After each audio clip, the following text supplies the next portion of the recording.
this review is coming out a little bit later than I wanted to. I was able to see the movie on Friday and hope to have the review out over the weekend, but it just didn't happen that way. So here I am with my review of Together. If you haven't checked out my channel before, my name is Chris. You can find me across all social media as the Baba Duchess, part-time movie critic and horror blogger, full-time drive-in mutant. And I will start off this review saying, if you don't know anything about this movie and want to go in completely blind, then as much as I want the views on my videos, don't even bother with this one, because there isn't much that I can say or things in the trailers, if you watch them, that aren't going to give most of this away. Not all of it, not all the twists and turns. I'm not going to do any major spoilers, but everything you need to know is pretty much in the trailer. So if you haven't even seen that, just try to keep it as fresh a viewing as possible and just try not to go in knowing much of anything. This is a movie that just lays everything out there. It is what it is. It's not trying to be cutesy with metaphors, because it's just, everything is just so just brazenly in your face. This is what this movie is. These are the themes we're dealing with. This is the themes we're dealing with. Here you go. And a warning to those of you who can be sensitive about animals in movies.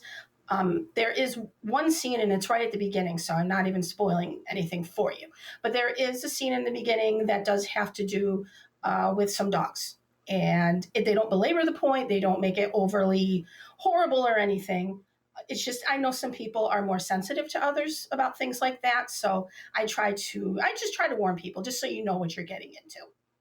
In this movie, we have Dave Franco and Allison Brie, who are a married couple in real life, and they play a couple, Tim and Millie, who, after leaving their life in the big city, buy a new home together in a very rural, isolated area. They have one neighbor, and he is played by Damon Harriman, and the three of them are essentially the cast. There are some people here and there. You have Tim and Millie's friends, who we meet in the beginning at a goodbye party. And then you also have Millie's coworkers in a school where she is a teacher, along with Jamie, played by Damon Harriman. So not only is he their neighbor, he's also a coworker of Millie's. Between the three of them, you have your main characters, although Jamie is really more of a supporting character.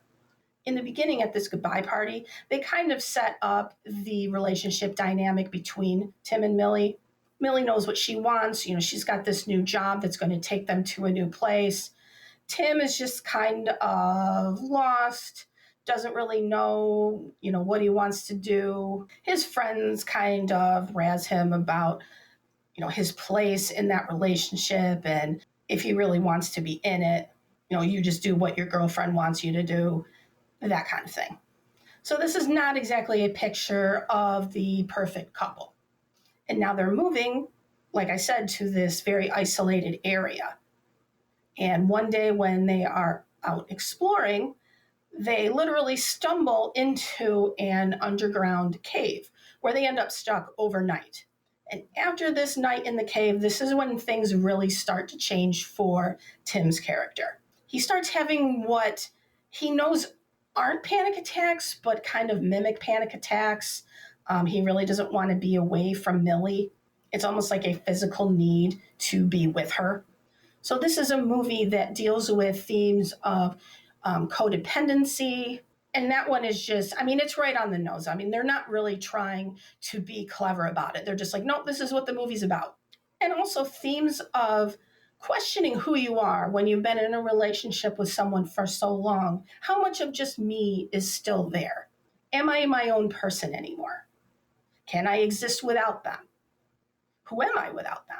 I think these are normal questions that at some point, anytime you've been in a long-term relationship, you ask yourself. My husband and I just celebrated our 25th anniversary. Next year, we'll have been together for 30 years. And it's funny because in the beginning of our relationship, because we were together a lot, and basically like our names were just one. It was just like Steve and Chris. And you do get to that point where you're like, is that what everyone sees is just this one person? We don't have our individual identities anymore. So I think it is a very valid theme to explore, especially when you are talking about long-term relationships like that. I think a lot of people have that fear of just completely losing themselves. Only in this movie, it's taken to a very literal place. Again, that's not a spoiler. If you've seen any trailer, it's right there. Tim is in some ways literally dependent on Millie. He doesn't have a driver's license, so he can't really get anywhere. So he needs her for certain things.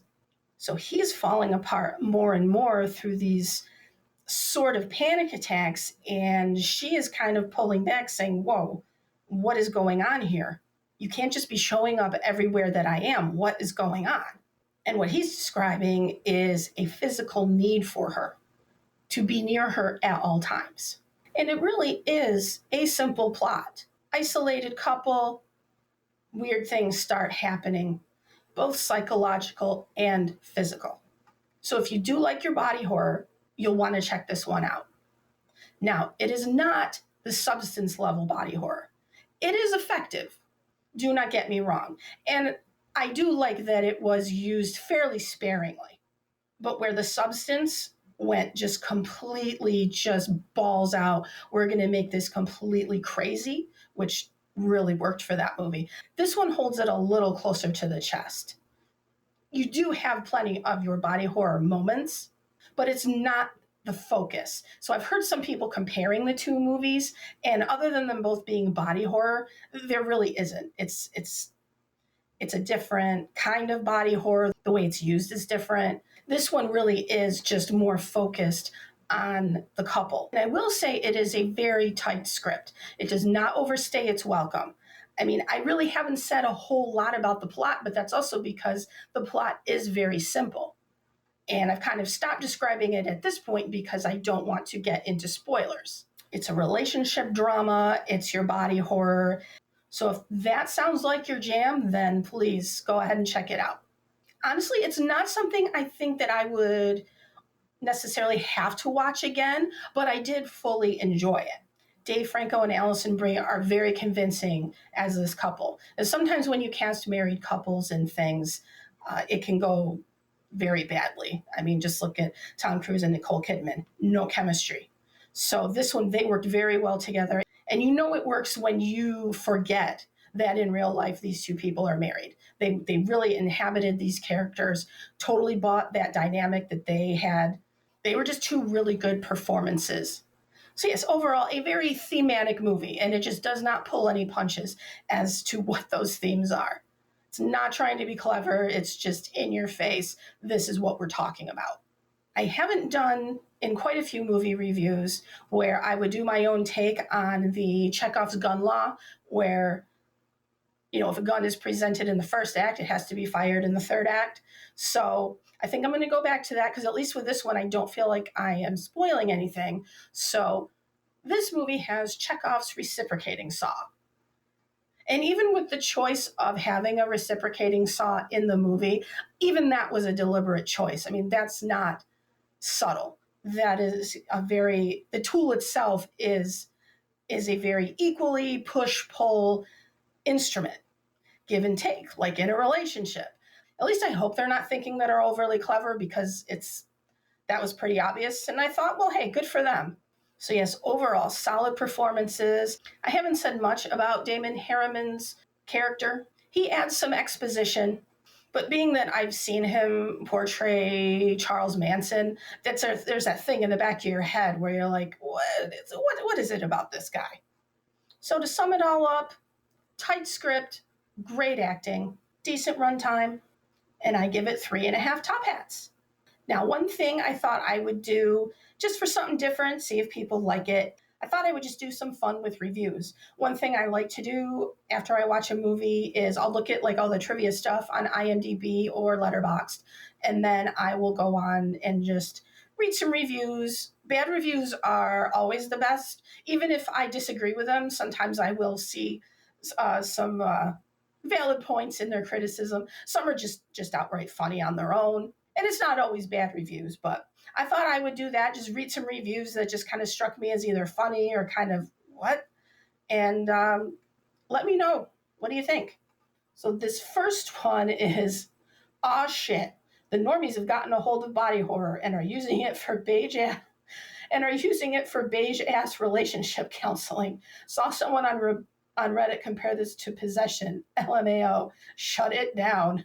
Now, what got me was because they mentioned the movie Possession, which that is, oh God, that came out like in 81. It stars Sam Neill and Isabella Adjani, which I do recommend.